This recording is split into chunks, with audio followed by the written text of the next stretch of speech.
Oh, très chers internautes de Moutiri TV, vous tous qui nous suivez en ligne, nous sommes très heureux de pouvoir vous retrouver encore une fois de plus.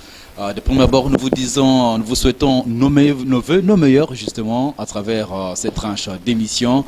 Nous sommes très contents de pouvoir vous retrouver aujourd'hui. Vous le savez, le Congo continue à bouger, ça continue à bouger, surtout avec cette arrêt de dire le Congo, la République démocratique du Congo a été déjà enterrée, mais au moins il est là justement pour ressusciter ce pays à travers ses actions. Nous allons également en parler, vous le savez, il y a eu une nomination de Toto au niveau de la CENI en tant que secrétaire exécutif de la CENI en remplacement de Ronsard Malonda. Ça fait débat. Est-il en tout cas cadre de l'UDPS, ancien cadre de l'UDPS, ou il continue à exercer au niveau de l'UDPS? En tout cas, nous allons en parler, mais également, nous allons continuer à parler, surtout, cette sortie médiatique qui a été faite, un démenti qui a été donné par l'FPI, justement, disant qu'il n'y a pas eu détournement de 14 millions de dollars par un des conseillers de chef de l'État tel que ça circule à travers les réseaux sociaux. C'est pourquoi nous recevons M. Teddy Kazchama, qui est un des cadres de l'UDPS. Avec lui, nous allons quand même, en résumé, parler de tous ces sujets. Monsieur Teddy, bonjour. Bonjour, mon frère. Content de vous recevoir ici chez nous. Oui, merci beaucoup. Je profite de l'occasion pour saluer les internautes de Doudou Montiri TV, les Bogards, et vous aussi. Merci beaucoup, monsieur Teddy. De prime abord, sur Doudou Montiri TV, c'est de savoir quelles sont vos impressions justement après cette nomination de Toto au niveau de l'exécutif de la CENI.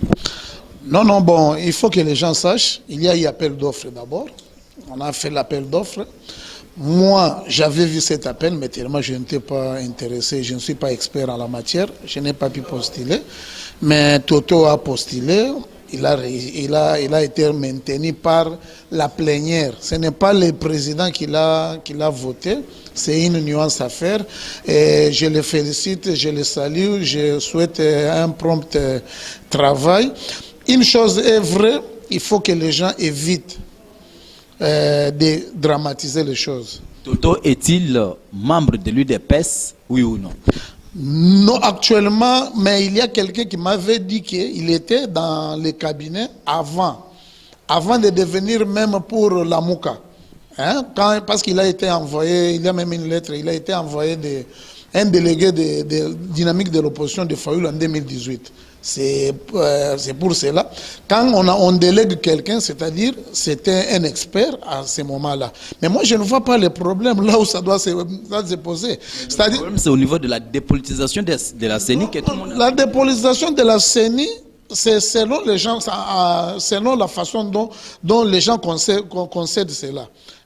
Vous ne pouvez pas annuler tout ce monde qui ont dit même bonjour à Félix. Si on le nomme quelque part, ça devient un problème. Non.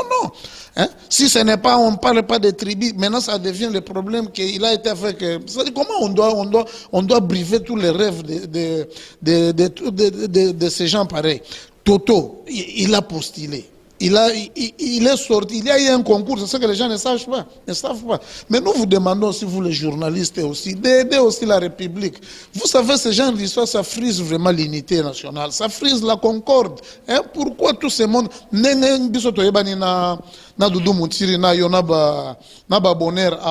c'est-à-dire, aïe moi problème, moko et l'équipe. Tozuye soki bamona ngana leka na émission na ye soki akomi mutu munu banome ye ekomi ke ono bakolanda nanu capacité ya musala tala ndenge botenir banane CCTV tala ndenge botenir ba studio dans des conditions très difficiles mais bubanda ko sala ona ndenga bien so ina tali ngana lobi non bande ko na ba journaliste na ba expert bazui bango ça dit le fait kaka po yo peut-être lingaka ngaite ekomi problème à faire d'état non. Alors monsieur Teddy tozolo bilango parce que Ronsard Malonda il y a eu des problèmes membre contexte qui makambo ya Ronsard Malonda de deux bayesiko konomé Toto na place ya Ronsard membre non stu ya plénière donc baza contesté la population. Vous ne voyez pas qu'ils ont joué même la crédibilité? Non, le problème à Ronsard Malonda, c'était quoi? Ronsard Malonda, il y a eu tout d'abord un camouflet de nos pères de l'église. Il faut qu'on se le dise. Babomba qui procédure. Ronsard Malonda, c'était pour la présidence de la CENI. Ici, c'est un organe technique. Tu viens, tu présentes tes documents. au présenter ba ndengo zalaki ba expert par-ci par-là nga moyena kende kuna par kaka nazalaki coordonnateur ya ba élection na Grand Bandundu esili nazana nani côté kuna na ko kende te eza lokola na ba EPSP soki balobi ke o bazono me ba prophète banani nga na ko kende te po nga nazana na qualité wana te mais oyo mutu aki a se présenter c'était comme ça fait Kadim. Et bandi, on a un expert qui est là. Ronsard Malonda, nos pères de l'église avaient voulu tricher. Il faut tout le comité parce qu'il avait rempli toutes les conditionnalités à comité nasouk. S'il y a un monsieur qui se bat pour respecter la neutralité, moi je suis Kassaïen. Mais moi, je ne vais pas nommer Bisso Boyesate. Et comme il faut pas que la robe débrouille, baluki doudi montiri, baluki nani po bamba kak, bazo tala taba qualité. Tout ça 3 ans yango. Nous sommes au chômage, hein? Et comme il faut friser peu bateau, ça commence à faire du mal. Bakota la capacité que moto, je suis dans l'UDPS depuis 1990. Na ba campus na ba inekin bani on avait bâti. Et ça, tout ça, la promotion n'a pas sauté. Maintenant, et comme ceux qui balingi banomé yo, na yemo surtout Félix, ça na rigueur moko ya makasi nengo zo mona boy. Azul lande la babilo, oh yo ça ko concerné. Ah.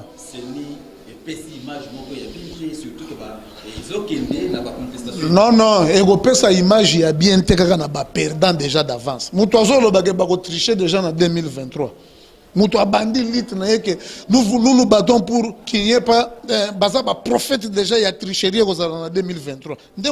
C'est-à-dire ce sont des gens qui sont... Ben, vous avez suivi ce matin Jean-Pierre Mbemba.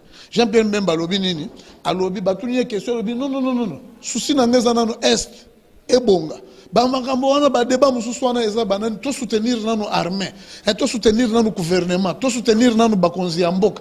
Ndenge bazo sala litu kuna ayebi pasi ya mboka ya unité nationale. Mais aho yoga mutolo bako yiba na 2023. C'est-à-dire yo ata bake ko lukata nani. Congolais eza likambo ya 14 millions de dollars. Ouais. Moko na ba conseil ya président de la République détournement et salemi na 14 millions de dollars kuna na mboka Mbujimayi. Est-ce que peuple d'abord on voit Non non, tout d'abord c'est un mensonge. C'est un mensonge ça lukuta et ça na babilo konyon surtout. D'ailleurs en matière ya nani un conseiller de la République, il est dans la commission, il a suivi et contrôle. Il ne touche pas les moyens. Mais quand on a fait l'appel d'offres, hier à Koya, il faut vérifier. Moutouazan maître d'ouvrage, il y en a, c'est le ministère de l'Industrie avec FPI. FPI, basali bamoni 14 millions de dollars pour na kosala ba travaux. Lobby basala qui point de presse. Soko lingi na kotinde la bino yango, basala qui point de presse, ba expliquer bato parce qu'il va dépenser près de 3 millions et quelques. Baso sala na Mbujimayi mobimba basala kana complexe scolaire te. C'est le président lui-même qui a fait demander que non, non, il faut tout bâtir ba école lokola oyo bandeko na basalaki. Par exemple, il y a l'honorable Jean-Marc Kabound, des bâtiments, il y a 6 classes. Mais un complexe scolaire va prendre au-delà de 52 salles de classe. Après, il y a un étage. Est-ce que Bakendeki Nankuna Moutoupe a ça dénoncer ça en Kassange? Est-ce qu'il est quand je l'avais même suivi, il y a des gens qui doivent se taire même à jamais. Est-ce que même si Salaki Bamabe na Ninga Salaki, mais à mon imbeba est-ce qu'on dénonce ya ngote? Au comment na ngon nengeni, il faut que na DGCMP. Place ba pasaka ba marché. Ba papa wana baza ba expert en la matière. Okoya olobino dudu muntiri TV tolingi to tonga ba bâtiment ya école bako kende kuna bâtiment ozotonga okocha nini ekosala combien bato na ba expert ozoloba boye balobi nono ekolega kuna te papa avec l'avènement ya Félix ba blague za les sous-sauter. Je vous dis ata ba projet Chilege l'union sozo mona wana ce sont des histoires qui se suivent à la loupe. Net projet Chilege et ça PP partenariat public privé. L'État a lancé appel d'offres. Greg 7 a gagné. Par exemple 13 millions de dollars. Baye balobi bozo financer. Greg 7 a aluki IBA Bank. IBA Bank, sikoyo l'OVD avec son DG que je salue Tumba Chikela, bango bakoyebsa bango bo fongola compte ya banque Chilejero na BCC. Sikoyo koto foner oye banda okotsa na tango ya Kabila 3 millions de dollars par mois.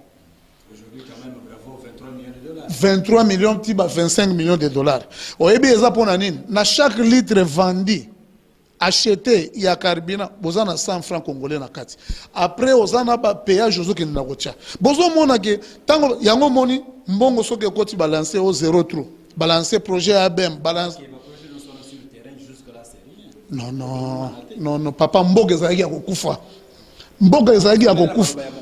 Oui, oui, mboka ezalaki ya kokufa mais na sepelaki kaka na eloko moko abakisaki na suka alobi toye mpona koyiba te mpo tozomona eloko ya koyiba te neti oye soki neti na ndako awa okuti ndako eza vide okoyiba nini maintenant il faut koluka moyen sikoyo ke totya kiti awa tobongisa tosala bo bakuti SPT esalaka te baport nyonso tu privé ezalaki na maboko ya bato bakuti na fek aucun congolais azali su na mbongo te ba papa mbemba oyo baki aza ye moko président patronat et yinda na période ya Mobutu ye moko alobi je vais équiper ça osali boye bazate ndadi mboka ezalaki par terre yango moni sikoyo yo mutu ya projet na zongeli kota chilejelo yo boza ko sala misala yango moni neti chilejelo za neti asosa bake nango en tout cas na ko bundana ata semaine prochaine il faut to banda ko bino bo banda ko mona ba action à chef de l'état parce que lukuta leki mingi boko mona bande ko mususu bakoya na ba chaîne musala kaka lukuta o mona lelo makanza c'est 28 mois na Kinshasa basfaltango et comité na sosa ozui nani asosa oko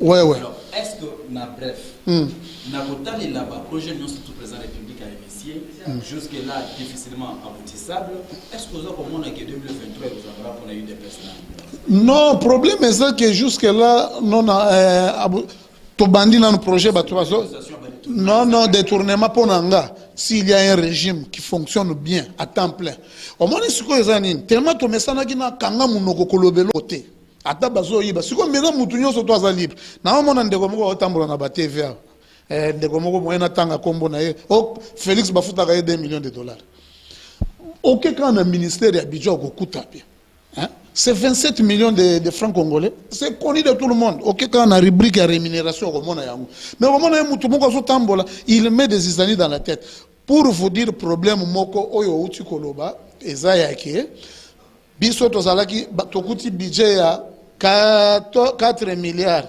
tokomisi yango 10 milliards et biso problème oyo tozalaki nango ya na pona biso en tout cas président Félix azokende na ndenge ya bien c'est-à-dire tout était par terre azokende ko relever yango patrouille financière eso salema bien ba secteur nyonso tout eza verrouillé gratuité de l'enseignement ezokende d'ici janvier awa tozo conclure marché le plus rentable exploitation commune il y a pétrole na bloc na biso ya côté ya Mwanda na Angola oyo